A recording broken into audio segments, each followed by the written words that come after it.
Are trade deficits bad for an economy? Imagine a country that buys more from other nations than it sells to them.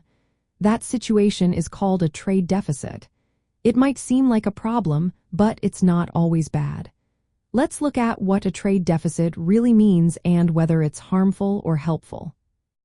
When a country has a trade deficit, it means it is importing more goods and services than it is exporting. This often happens when people and businesses want foreign products, or when the country is investing heavily in its future.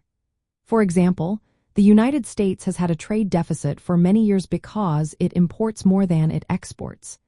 This is partly because Americans buy a lot of foreign electronics, cars, and clothing. A trade deficit shows that a country is consuming more than it produces. To pay for these extra imports, the country needs to borrow money or attract foreign investment. If the money comes from borrowing or foreign investors buying assets, it can help the economy grow. For instance, the United States attracts foreign investment because of its large economy and the dollar's role as a global reserve currency. How a trade deficit is financed matters. If it's funded by borrowing or foreign investment that leads to productive projects, it can support economic growth. But if it's driven by unwise spending or excessive borrowing, it might cause problems later.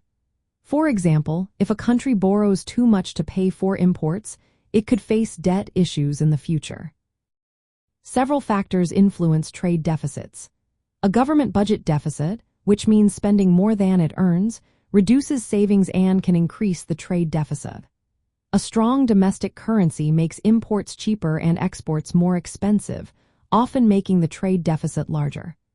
Rapid economic growth can also boost import demand, widening the gap between imports and exports. Trade deficits are linked to the current account deficit, which includes trade in goods and services, income flows, and transfers. When a country has a current account deficit, it is borrowing from abroad to balance its spending. This is why a trade deficit often reflects a net inflow of capital into the country. In many advanced economies like the United States, trade deficits can be a sign of economic strength. They show that the country is a popular place for foreign investors and that its currency is trusted worldwide.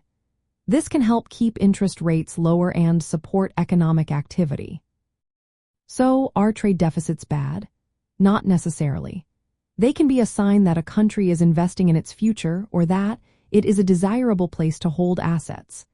But persistent deficits that are not backed by productive investment or stable capital inflows could pose risks over time. The key is understanding why the deficit exists and how it is financed. If it supports growth and is sustainable, it can be part of a healthy economy.